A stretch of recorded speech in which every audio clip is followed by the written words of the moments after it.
திருவாடானை அருகே உள்ள பாசிப்பட்டினத்தைச் சேர்ந்த குழந்தைகள் சுமார் 7 பேர் பள்ளிவாசல் அருகே உள்ள குளத்தில் குளிக்கச் சென்ற போது சில குழந்தைகள் ஆழமான இடத்திற்கு சென்றதால் தண்ணீரில் மூழ்கினர்.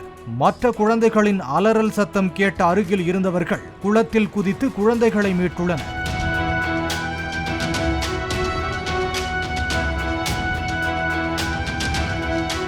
ஆனாலும் தண்ணீரில் மூழ்கி 10 வயதான வைத்தீஸ்வரி, 11 வயதான பிரீத்தி என்ற இருவர் உயிரிழந்தனர்.